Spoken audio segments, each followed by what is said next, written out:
नमस्कार दोस्तों, स्वागत है आपका हमारे यूट्यूब आर्थिक कोड में। आज की इस वीडियो में हम सीखेंगे कि पीएचपी का यूज करके एपीआई या जेसन डाटा को पीएचपी से पीडीएफ में कैसे जो है कन्वर्ट कर सकते हैं। तो इस प्रोजेक्ट में हम सबसे पहले चीज दो टूल्स की आवश्यकता पड़ेगी। पहला जो है एक लाइब्रेरी जिसका नाम एफपीडीएफ है, और दूसरा जो है एक एपीआई, जेसन एपीआई, जिसका यूज करके हम जो है पीडीएफ का रिपोर्ट जो जनरेट करेंगे। तो सबसे पहले हम क्या करते हैं, जो लाइब्रेरी है उस लाइब्रेरी को हम लोग डाउनलोड करते हैं। तो हम क्या करते हैं, हम ये लाइब्रेरी डाउनलोड कर रहे हैं, इसका जो है लिंक जो है आपको डिस्क्रिप्शन में दे देंगे, आप वहां से जो है उसको डाउनलोड कर लीजिएगा। और अब चलते हैं कि दूसरा जो हम लोग डेटा हम लोग जो इस्तेमाल करने वाले हैं, जेसन प्लेस होल्डर साइट से जो है हम लोग डेटा यूज करने वाले हैं। तो चलते हैं, यहाँ पे हम लोग को कुछ डाटा मिल जाएगा। देखते हैं सबसे कम डेटा कहाँ पे है। ये देखिए, यहाँ पे हमको 10 यूजर्स का डेटा हमको जो मिल जाएगा। तो इसको हम यूजर्स के लिंक पे हम लोग क्लिक करते हैं। तो देखिए, यहाँ पे हमको जो है कुछ डेटा पहले जेसन फॉर्मेट में मिल गया है, जिसमें ID, name, user, email address, phone, websites है। तो ये टोटल जो है नंबर्स ऑफ 10 नंबर्स का डेटा मिल गया है। तो ये छोटा रहेगा, हमें जो है आसानी से इसको जो है इस्तेमाल कर सकते हैं। तो चलते हैं, जहाँ पे लाइब्रेरी हम लोग जो डाउनलोड किया गया है उस वहाँ पे हम लोग चलते हैं। तो हम जो है, मेरा जो लाइब्रेरी जो डाउनलोड हुआ है पीडीएफ का, यहाँ पे डाउनलोड डायरेक्ट के अंदर हुआ है। अब इसको हम कॉपी करेंगे और चलेंगे एक प्रोजेक्ट क्रिएट करेंगे। तो प्रोजेक्ट जो है हम वेब सर्वर में, पीएचपी के वेब सर्वर पे हम काम करते हैं। तो वेब सर्वर पे www डायरेक्टरी के अंदर जो है एक हम नया प्रोजेक्ट जो है क्रिएट करने वाले हैं, जिसका नेम पीडीएफ मेकर रखते हैं। अब जो है इस पीडीएफ मेकर डायरेक्टरी के अंदर जो इसको हम लाइब्रेरी उसको पेस्ट कर देते हैं। अब इस लाइब्रेरी को हम यहीं पे एक्सट्रैक्ट ऑल कर दे रहे हैं। एक्सट्रैक्ट ऑल करके यहाँ पे जो है इसके नेम को चेंज कर देंगे एफ पीडीएफ नेम से, ताकि हमें इंक्लूड करने में आसानी हो। देखिए, यहाँ पे जो डेटा जो है पीडीएफ का जो है एक्सट्रैक्ट हो चुका है। अब क्या करते हैं कि यहाँ पे हम क्रिएट करते हैं। तो फाइल क्रिएट करते हैं रिपोर्ट नाम से, रिपोर्ट.php नाम से हम जो यहाँ पे फाइल क्रिएट करते हैं। अब इसको हम डायरेक्ट क्या करते हैं, नोटपैड में जो है हम इसको ओपन कर लेते हैं यहाँ से। अब जब यहाँ पे नोटपैड ओपन कर लेंगे, तो सबसे पहले आप क्या करते हैं, यहाँ पे हम पीएचपी का जो है कंटेनर बनाते हैं।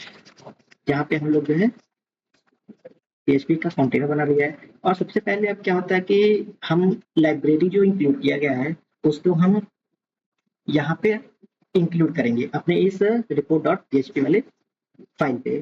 तो हम क्या करते हैं, रिक्वायर नाम का फंक्शन होता है। और इसमें जिस क्लास को हम लोग इंक्लूड करने वाले हैं वो जो है एफ फाइल, क्या है, एफ पीडीएफ डायरेक्टरी के अंदर जो है एफ पीडीएफ .php करके जो है, और इसको हम लोग सेव करते हैं। ये एफ पीडीएफ पैकेज को क्या करता है, लोड करता है, जिससे हम पीडीएफ क्रिएट कर पाते हैं। अब हम जेसन डेटा को फैच करके ऑनलाइन एपीआई से जो है हम लोग फैच करके लेकर आने वाले हैं। तो उसके लिए सबसे पहले हम चलते हैं जहाँ पे एपीआई है। तो एपीआई जो है यहाँ पे, इस एपीआई को हम लोग को कॉल करना है। तो एपीआई का यूआरएल हम लोग कॉपी कर ले रहे हैं। कॉपी करके अपने एडिटर पे चलते हैं, और यहाँ पे एक फंक्शन होता है जो एपीआई कॉल करने के लिए जो है पीएचपी में फाइल गेट कंटेंट करके, क्या फाइल गेट कंटेंट करके फंक्शन होता है। इसके फर्स्ट पैरामीटर में उस यूआरएल को, जो एपीआई यूआरएल है, उसको जो हम लोग पेस्ट कर देंगे। अब क्या करते हैं कि इसके डेटा को हम लोग जो है एक वेरिएबल में असाइन कर लेंगे। तो उसका नाम दे दें जेसन डाटा नाम से जो है असाइन कर ले रहे हैं। अब देखते हैं कि ये जो डेटा आ रहा है हमें जो है जेसन फॉर्मेट में हमको रिटर्न कर रहा है। अब इस जेसन फॉर्मेट डेटा को जो है हमको एरे में कन्वर्ट करना है। तो एरे में कन्वर्ट करने के लिए जो है जेसन डिकोड फंक्शन का यूज किया जाता है। ये पीएचपी का पहले से बना बनाया हुआ फंक्शन है। जिसमें हम फर्स्ट पैरामीटर में जो है जेसन, जो उन पर डेटा आ रहा है, जेसन डेटा आ रहा है उसको पास करते हैं हम, और फिर यहाँ पे सेकेंड पैरामीटर में हम ट्रू देंगे। इससे क्या होगा कि टीआर, इससे क्या होगा कि हमारा डेटा जो है वो एरे फॉर्मेट में आ जाएगा। तो अब इसको एक हम डेटा नाम से वेरिएबल में इसको असाइन कर लेंगे। अब हम पीडीएफ, अब क्या करते हैं, हम पीडीएफ ऑब्जेक्ट का क्रिएट करने वाले हैं। तो पीडीएफ का ऑब्जेक्ट कहाँ से होगा, जो ये पीडीएफ जो हम लोग पीडीएफ डायरेक्टरी को हम लोग यहाँ पे इंक्लूड किया गया है अपने इस report.php वाले फाइल पे, वो वहाँ का जो है क्लास को जब हम लोग ऑब्जेक्ट बनाने वाले हैं, तो उस क्लास का नाम fpdf है, fpdf नेम है। तो ऑब्जेक्ट बनाने के लिए हमें क्या आता है, न्यू कीवर्ड का हम लोग यूज करते हैं। अब इस ऑब्जेक्ट को हम लोग पीडीएफ नाम के वेरिएबल में हम लोग इसको असाइन कर लेंगे। अब क्या होता है कि ये जो क्लास बनाया है, ये जो क्लास है, इस क्लास में पहले से बनाया हुआ जो है फंक्शंस है, जैसे ऐड पेज। ऐड पेज क्या है, एक फंक्शन है जैसे ऐड पेज। तो ऐड पेज क्या करता है कि वो हमको पीडीएफ फंक्शन का नया पीडीएफ पेज ऐड करके दे देता है। तो उसको हम क्या करते हैं, ऐड कर ले रहे हैं, ऐड पेज करके एक फंक्शन होता है, ये हमको जो है पीडीएफ पेज ऐड करके दे देगा। अब हम क्या करते हैं कि अपने इस पीडीएफ में एक टाइटल ऐड करते हैं। तो टाइटल ऐड करने के लिए इसी क्लास के अंदर जो है सेट फॉन्ट करके जो है एक फंक्शन है, सेट फॉन्ट करके एक फंक्शन है। इसमें ऑलमोस्ट 3 से 4 पैरामीटर्स होते हैं, जिनका काम क्या होता है कि पहला पैरामीटर क्या करता है कि वो फॉन्ट फैमिली को इंक्लूड करता है। जैसे फॉन्ट फैमिली एरियल हम लोग इस्तेमाल करने वाले हैं। ये क्या कहते हैं, जो हमारी फॉन्ट दिखेगी, जो हमारा पीडीएफ का फॉन्ट दिखेगा वो एरियल फॉन्ट फैमिली में होगा। और सेकेंड पैरामीटर होता है, वो हम जो फॉन्ट होगा वो किस टाइप से दिखेगा, तो वो बोल्ड हम लोग कर देंगे, क्या बोल्ड। और थर्ड पैरामीटर जो होता है वो साइज को बताता है कि वो किस साइज का जो है होगा, कितना उसका साइज होगा फॉन्ट का। तो यहाँ पे हम जो 60 यानी कि 60 जो है कर दे रहे हैं। अब क्या होगा कि हमको पता है कि जो टेबल होता है वो छोटे छोटे सेल्स से बने होते हैं। तो हम एक सेल बनाने के लिए जो है एक सेल फंक्शन का यूज करते हैं। ऐसे हमें छोटे छोटे बहुत सारे सेल्स बनाने के लिए जो है कई बार हमको जो है सेल्स का यूज करना पड़ेगा। तो हम चलते का, तो टेबल स्ट्रक्चर, जैसे यहाँ पे हम एक टेबल देख रहे हैं, उसको हम open in new tab image कर दे रहे हैं। तो यहाँ पे एक हम लोग जो टेबल देख रहे हैं, तो टेबल में ऊपर जो एक दिया है पर्सन और एज। तो पर्सन और एज क्या है, ये छोटे छोटे ये सेल्स हैं, ये एक सेल हो गया। फिर एज जो कंटेंट लिखा गया है, एज जो कीवर्ड लिखा गया है, वो एक छोटे से सेल में बना हुआ है, इसलिए 30 लिखा हुआ है। ये 38 छोटे छोटे सेल है। तो हमें क्या करना है, इन छोटे छोटे सेल को जो है क्रिएट करना है। तो उसको क्रिएट करने के लिए जो है पीडीएफ क्लास के अंदर क्या है, सेल नाम से जो है एक फंक्शन बना हुआ है। ये क्या करता है, हमें एक सेल बना के दे देगा। अब सेल में क्या कि करीब 4 से 5 जो इसमें पैरामीटर्स होते हैं।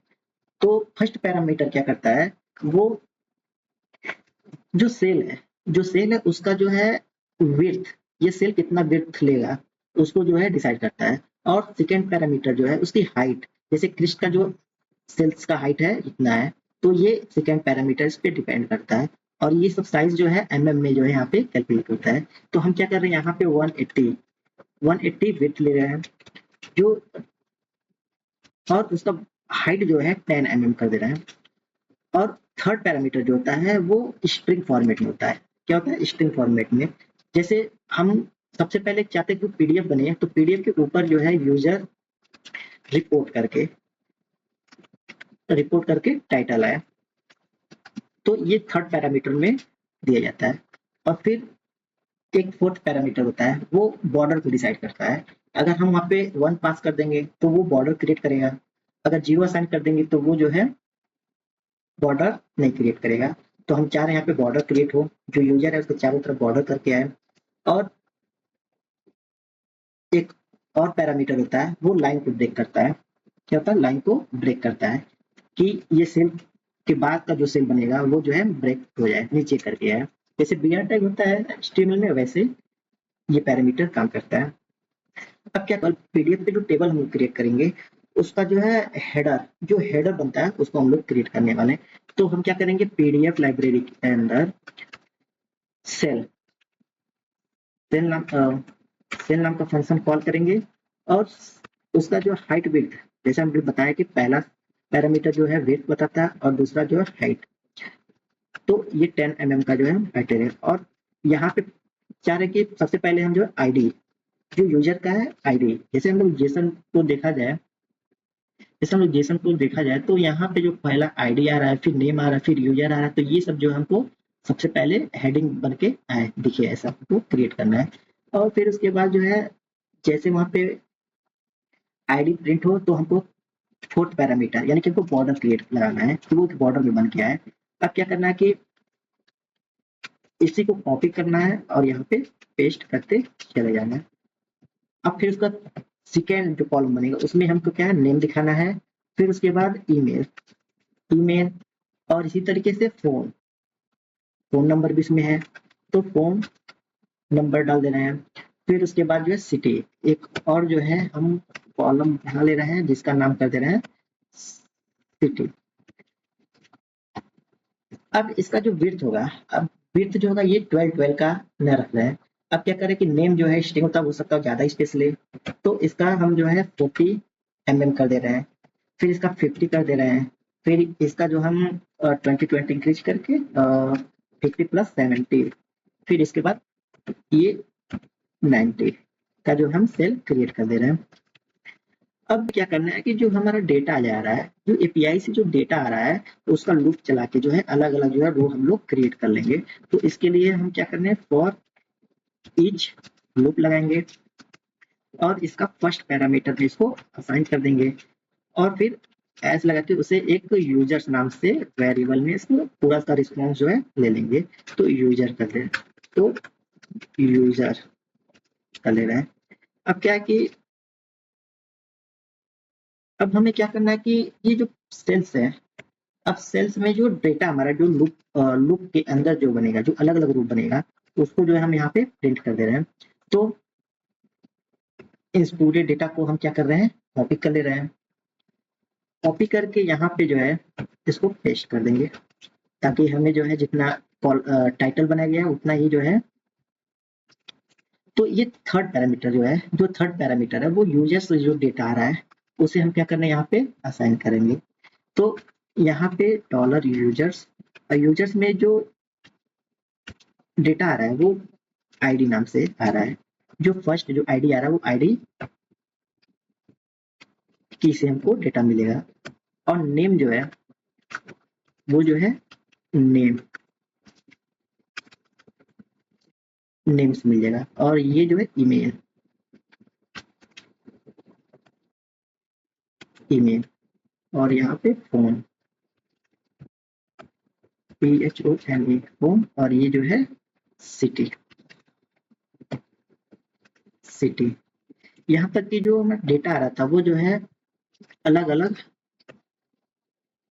रो में क्रिएट हो गया है। अब क्या है, यहाँ पे हमको एक ब्रेक, जैसे BR टैग लगाते थे हम लोग HTML में लाइन को ब्रेक करने के लिए, वैसे यहाँ पे हम लोग को भी एक लाइन PDF के अंदर जो है LN सेल होता है। ये क्या होता है, LN होता है। अब ये क्या करता है कि लाइन को ब्रेक कर देगा। अगर आप लाइन दो सेल के बीच में कुछ गैप रखना चाहते हैं तो इसके पैरामीटर में 10 या 12 जो है MM का जो है गैप भी रख सकते हैं। अगर आप नहीं रखेंगे तो वो एकदम गैप नहीं देगा। तो हम चाह रहे हैं कि उसके बीच में जो है कोई गैप ना हो। अब क्या करते हैं कि ये जो डेटा है, इस डेटा को जो है हम आउटपुट करके अपने ब्राउजर पे चेक करते हैं। तो चलते हैं, टाइप करते हैं लोकल होस्ट और पीडीएफ मेकर डायरेक्टरी के अंदर रिपोर्ट .php को ओपन करते हैं।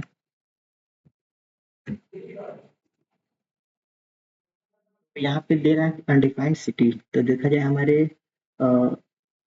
एड्रेस के अंदर आ रहा सिटी, तो एड्रेस के अंदर ये सिटी आ रहा है, तो हम क्या कर रहे हैं कि एड्रेस के अंदर जो है सिटी का एक की और बढ़ा दे रहा है, तो ये सिटी बढ़ गया। अब चलते हैं अपने ब्राउजर पे, देखा जाए क्या आ रहा है। तो यहाँ पे अभी कुछ भी डेटा नहीं शो हो गया है, क्योंकि हम लोग जो है इस पीडीएफ का जो है आउटपुट नहीं लिया गया है। तो हम इसको आउटपुट दिखाने के लिए जो है पीडीएफ डायरेक्टरी के अंदर आउटपुट फंक्शन होता है। इससे क्या होता है कि जो भी सेल्स जो भी पीडीएफ बन रहा है वो दिखने लगेगा। तो यहाँ पे हम देख रहे हैं लोड हो गया और यहाँ पे जो है यूजर्स का डेटा जो है दिखने लगा।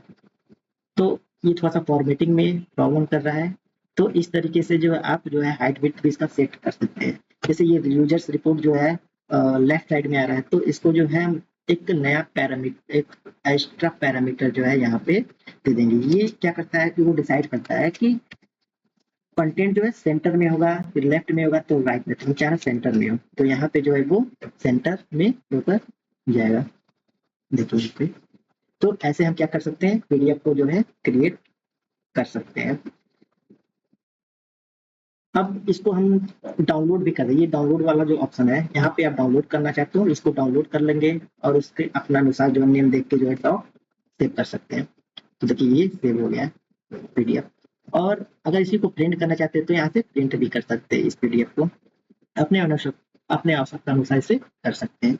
तो अगर आपको ये वीडियो हेल्पफुल लगा हो तो वीडियो को लाइक करें, चैनल को सब्सक्राइब करें और बेल आइकन को जरूर बजाएं।